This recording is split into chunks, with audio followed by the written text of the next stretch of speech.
Another mass school shooting, this time at the University of Virginia. The shooter is now in custody. An update on the Dallas Airshow crash. The 6 victims have been identified.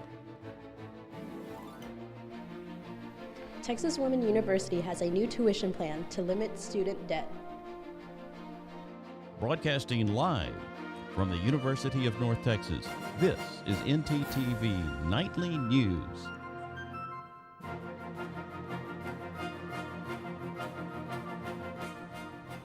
Thanks for joining us on ntTV Nightly News. I'm Madison Myers. And I'm Sydney Deshawn. As officials continue to investigate the wings of Dallas Airshow crash that claimed 6 lives on Saturday, the period of mourning for family and friends is just beginning. Earlier today, the commemorative Air Force released the names of each of the victims. 5 men were aboard the B-17 Flying Fortress at the time of the crash, and 1 was aboard the P-63 King Cobra. Neither aircraft were giving rides to customers at that time. A former city councilman, an aircraft mechanic, and 2 veteran pilots were among those killed. Information on the remaining victims was not immediately available. Temperatures in the last 48 hours have really started to decline, and it's clear that winter season is on the way. Along with the rain, it was a chilly, gloomy day. Let's check in with our weather anchor Ryan Cantrell on more about what to expect this week. Ryan? Well, guys, we are still feeling the effects of the cold front that blew through last week. Currently in Denton, we are at 38 degrees with a wind chill at 33 degrees. Wind speeds are to the northeast at 7 miles per hour, and we are looking at cloudy skies. Now, on to tonight, we're going to still see those clouds linger, and temperatures are not going to dip much because of that. We're going to get a 37-degree actual temperature, wind chill of 30 degrees. Winds will increase a little bit to the north at 9 miles per hour, and cloudy skies will remain. Tomorrow, we're going to see a little bit higher temperatures, right at 43 degrees, feeling temperature at 36 degrees, and winds will pick up to a breezy 14 miles per hour under partly cloudy skies. That is all I have for my first look weather forecast. Stick around as I talk about what's in store for Denton this week in my full weather broadcast. Back to you guys at the desk. Thanks, Ryan. Tonight, the result of the midterm election is still a question mark, at least in one house. The U.S. Senate is in the hands of Democrats as they won the majority of seats. The Senate seat in Georgia is headed to a runoff, but that will not change control of the Senate. It's another story in the House where the Republicans hold an extremely slim majority. Here in Texas, the race is over, but the governor is not happy. Harris County voting machines went down on election night, and they were kept open 1 extra hour to allow voters in the line to cast ballots. However, the state Supreme Court has now ruled those votes cast after 7 p.m. be separated out from the total count. The governor is calling for an investigation of alleged election improprieties. The cost of student housing is always a concern, but for some UNT students, another issue is the quality of that housing. I talked with several UNT students about their experiences. Almost the end of the semester, but Denton students are not happy with how their living experiences have been. When I first moved in, I was placed into a storage room that was completely dismantled. I mean, the lights were hanging from the ceilings. There were mattresses stacked up against the wall. The washer was literally in the closet. My light fixture exploded above my bed, and that could be a serious safety issue. I've noticed that, like, when I'm in my apartment, not in my parents' house, when I go to visit them, that, like, I wake up with, like, a stuffy nose because, like, the vents or whatever, but the form hasn't really done much about it. The flooring in the living room by the screen door needs to be replaced. 49% of Americans have struggled with living conditions in student housing, according to a 2021 Pew Research poll. We have also had a bug problem. We've had maggots in our kitchen, all over our food in our fridge. And we, made sure there was nothing rotten in there. It was just an issue for a while. And we've always had really bad fruit flies. But whenever I went to the office about the maggots, they handed me a pair of gloves and told me good luck, because they didn't have a pest control service or anybody that could come out and spray for them or kill them. The model home they advertise is beautiful, but when I moved in here, there was paint chips, things were broken. Didn't look anything like what they advertised. We reached out to both the forums and the Arch, but have not heard a response yet. We will continue to follow this story and provide updates on both sides as the semester continues. Now, adding housing to any tuition, regardless of the price or condition, can be a financial burden for many. Luckily for TWU students, they might not have to worry about tuition at all. Our own Annabelle Areza has more on this. Annabelle?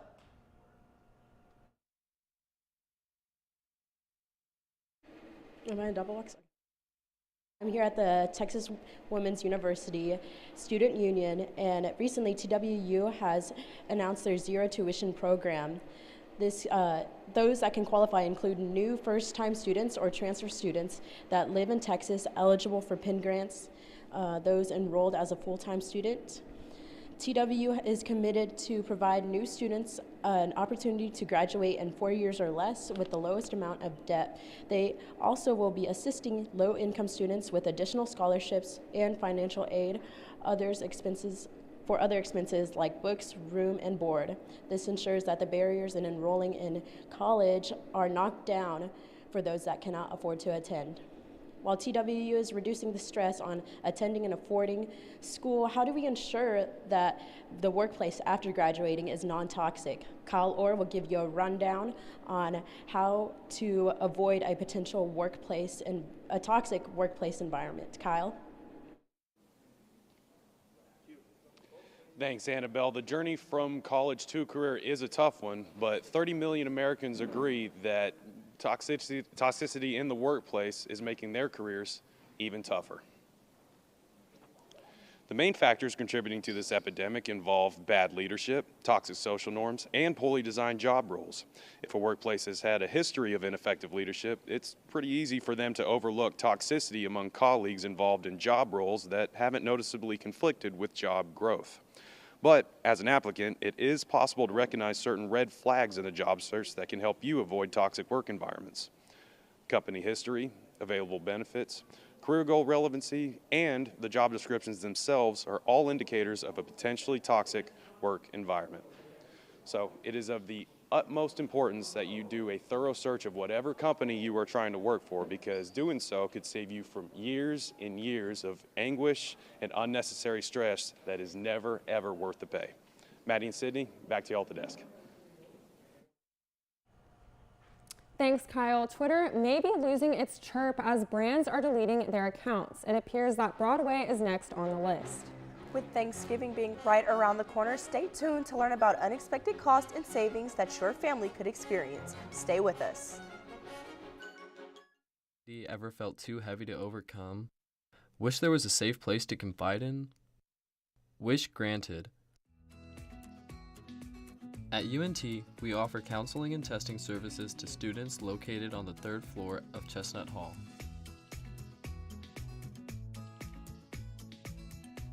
UNT, we're here for you.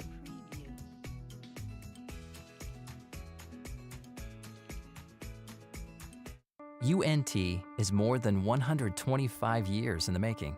To find new solutions, we create a new point of view. We know what's possible when creativity, originality, and independent thought converge. We're ranked a Tier 1 research university. We're home to excellence the size of Texas. Define your future at UNT and soar to new heights.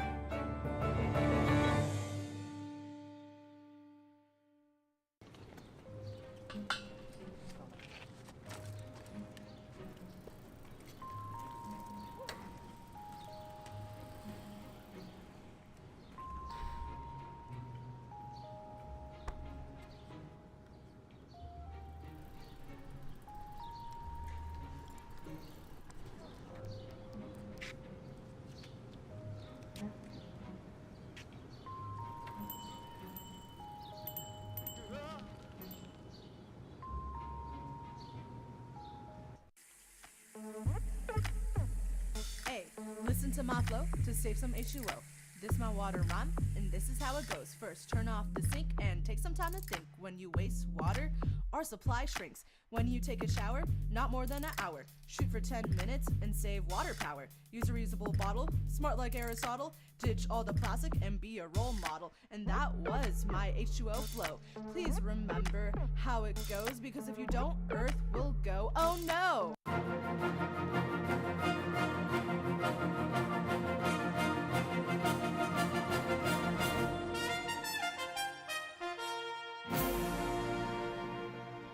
The intense manhunt is over. A student of the University of Virginia who allegedly shot and killed 3 people and wounded 2 others late Sunday night has been caught. UVA was under a shelter-in-place order for about 12 hours as police searched the campus for Christopher Darnell Jones Jr. Chris Wynn has the latest on the arrest and the victims. Terror in Charlottesville as a deadly shooting Sunday night sent the University of Virginia into lockdown. This is a sad, shocking, and tragic day for our UVA community. A massive manhunt overnight as police searched for this man, UVA student and former football player Christopher Jones Jr., who's suspected of killing 3 schoolmates and injuring 2 others as they returned from a field trip to Washington, D.C. Officials say the shooter opened fire on a bus full of students in a parking garage on the UVA campus. My heart is broken for the victims and their families and for all those who knew and loved them. The UVA president identifying victims who died as Devin Chandler, a junior from Huntersville, North Carolina, Lavelle Davis Jr., a junior from Dorchester, South Carolina, and Deshaun Perry, a junior from Miami, Florida. All 3 were members of the UVA football team. UVA police say the suspect had been investigated by campus officials in September after someone reported him making a comment about owning a gun. By mid-Monday morning, Jones had been found away from campus and taken into custody. We've secured arrest warrants for Mr. Jones. We've charged him with 3 counts of second-degree murder, and we charged him with 3 counts of using a handgun in the commission of a felony. The suspect's motive unclear as students and the victims' families now try to make sense of this tragedy. Please reach out to each other and lend each other an ear and a shoulder, even if virtually. In Washington, I'm Chris Wynn reporting. Meanwhile, today, students at a Seattle high school walked out in protest of a deadly shooting that took place last week. Students walked out this morning accusing the Seattle Public Schools of lacking mental health resources. The students are pushing for millions in funding for school counselors and more safety measures. These safety measures involve an increase in security training and a ban on assault rifles. Last Tuesday, a 14-year-old student was arrested after a fatal shooting at the school.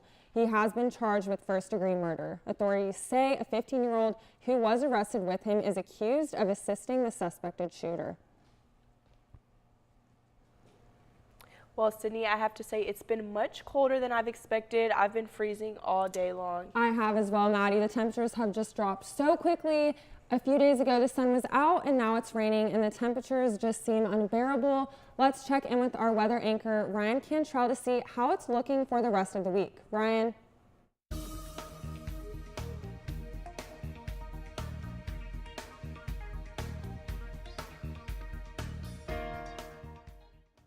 Well, we are in a bit of a cold spell. We did have a cold front blow through last week. We are in a bit of low pressure right now. That is causing some of the rain, but luckily that should not happen for the rest of the week. But currently behind me we have the Apogee camera. Nothing much really to see. It is darker early now.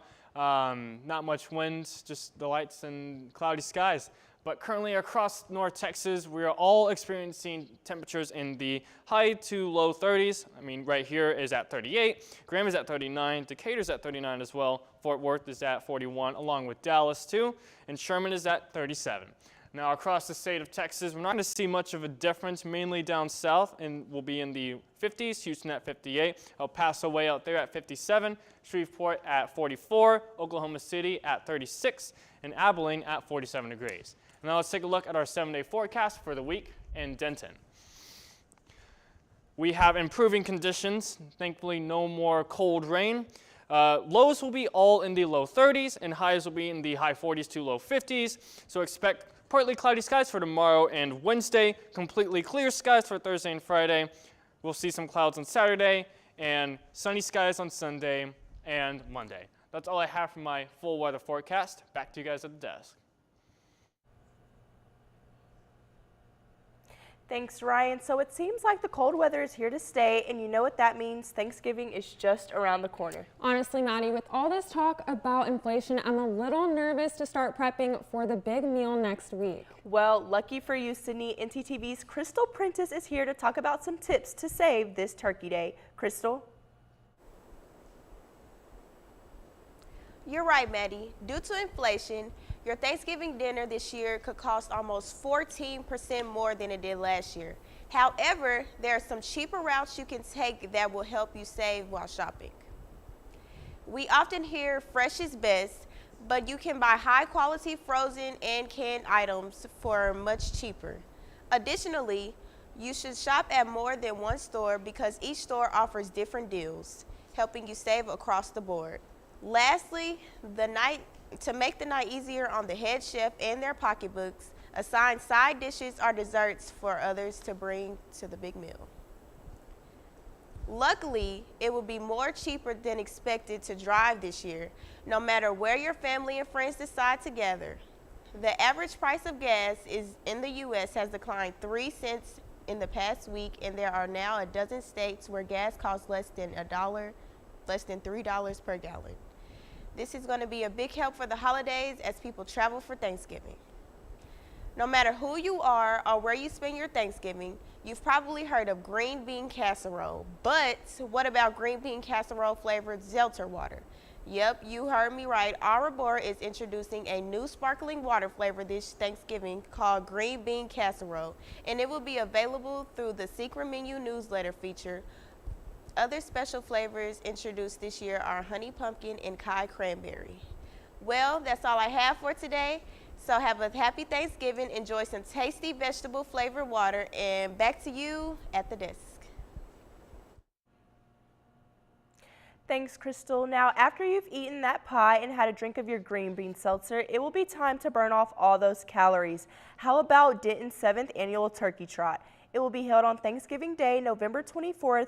The registration has grown from 1,500 participants to nearly 2,500. The run will start at 9 a.m. and will run through the TWU campus.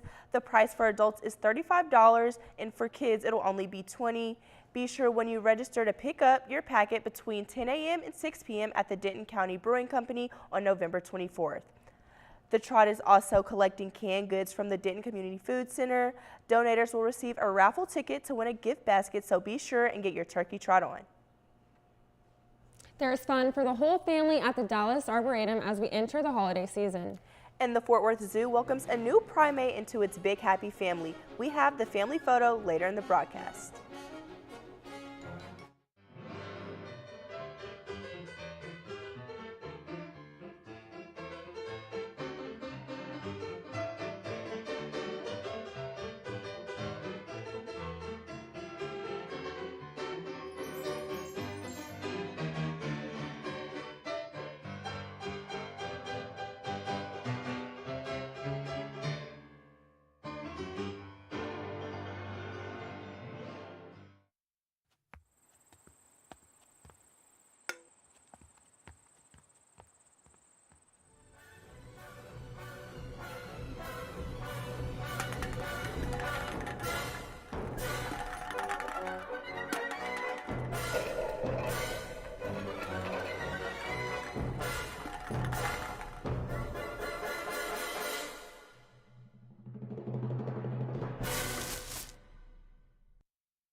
The curtain has finally closed in Broadway, well, at least on Twitter.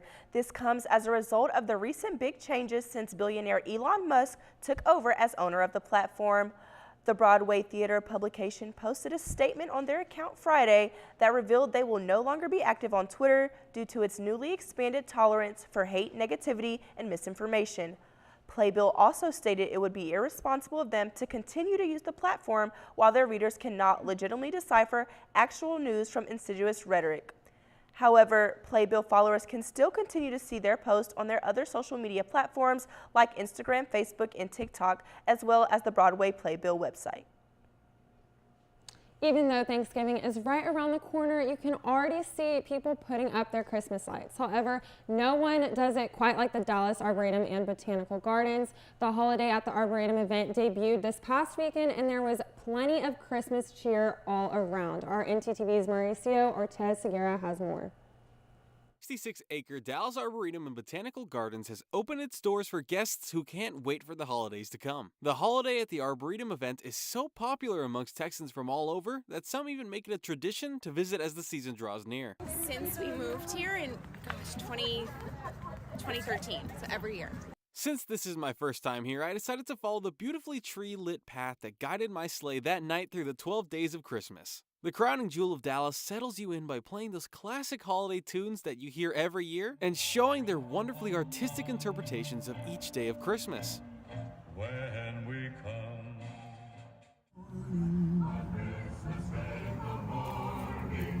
La Virgin Mary, and in case you didn't hear, oh my golly, I'm a Why, they made me want to join the lords in their leaping, and I even had to hit a jig for the boys in plaid.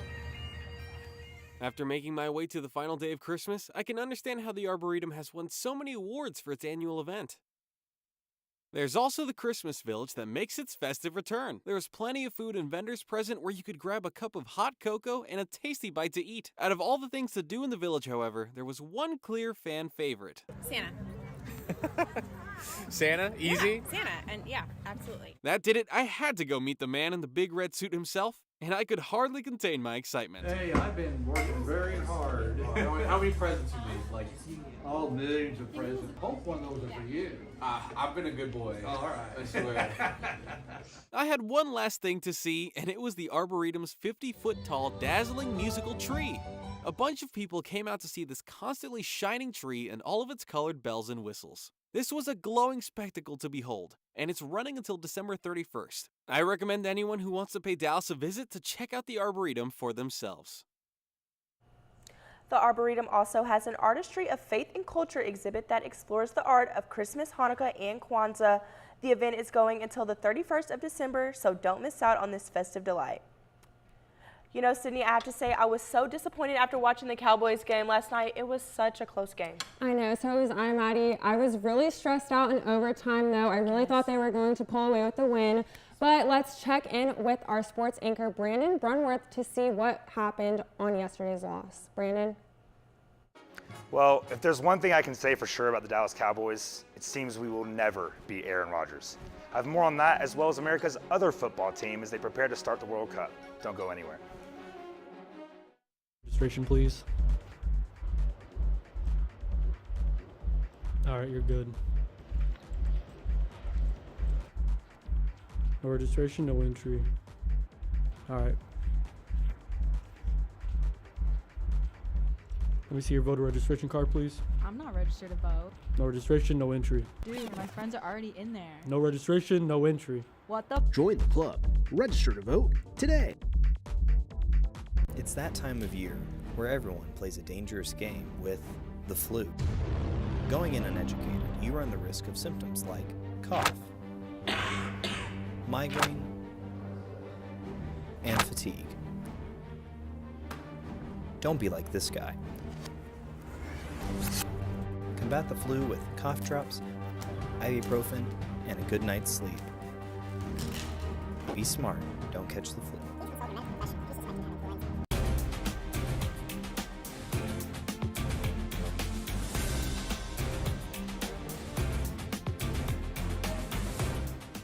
The Cowboys lost yesterday to the Packers 31-28 in the most disappointing loss of their 2022 season. No matter how optimistic I try to be, Dallas seems to always find a way to lose in the most heartbreaking fashion against the Packers. And their fourth quarter collapse was way too much to overcome. Dak Prescott, to put it nicely, was mediocre at best, throwing 2 interceptions and completing just 4 of 12 passes on 3rd and 4th down. It was also easily the worst game the defense has played all year, allowing 210 yards on the ground and a season-high 31 points. Good teams don't lose to one of the worst teams in the league, especially one like the Packers who were on a 5-game losing streak entering Sunday. Sadly, yesterday the Cowboys showed the world they're not a very good team. Let's see if they can bounce back against another NFC North team next week.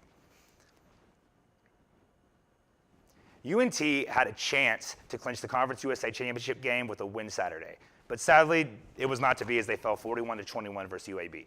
After falling behind 14-0 early, the Mean Green were able to rally behind a 21-point second quarter for a 21-17 lead at half. Unfortunately, UNT would not be able to score again, getting outscored 24-0. UNT is now 1-6 all-time versus UAB, with the only win coming way back in 2017. Your Mean Green football team now must wait until the final game against Rice to try and clinch a CUSA championship berth. One of the more controversial World Cups in recent memory begins this weekend in Qatar for the first ever World Cup taking place during the winter. FC Dallas homegrown striker Jesus Ferreira was named to the USMNT 26-man roster, his 9th call-up just 3 years after becoming a U.S. citizen. But with all of this excitement looming, it seems almost impossible not to think about the controversy tied into this particular World Cup. Not even considering countless human rights violations, the corruption that always seems to surround the World Cup, the report that allegedly over 6,500 workers lost their lives as a result of building the Qatar World Cup facilities and stadiums is too much for many to ignore. With many boycotts already in place, the easiest boycott is just to not watch, which I believe many will do, and many will affect the viewership heavily when the World Cup starts this weekend. That's all from me at the desk. Going back to y'all at the desk. Thanks, Brandon. With Christmas around the corner, we all expect to be with our families this holiday season. Well, for a certain primate family in Fort Worth, a new addition to their family is just what they had on the wish list for Santa. Bruno, a bouncing baby gorilla, was born on November 6th at the Fort Worth Zoo. His parents, Gracie and Elmo, gave birth to only the second ever Western lowland gorilla at the Fort Worth Zoo. Now, while Disney might not talk about Bruno, one thing's for sure, animal lovers in the DFW area will definitely be talking about this Bruno. Well, Sydney, I have to say, I don't typically go to the zoo, but I'm going to have to check out Bruno for myself. Yes, for sure. It was so cute, and I'm going to have to add seeing Bruno on my holiday bucket list. Thanks for watching ntTV Nightly News. Join us again tomorrow night at 6 here on North Texas Television.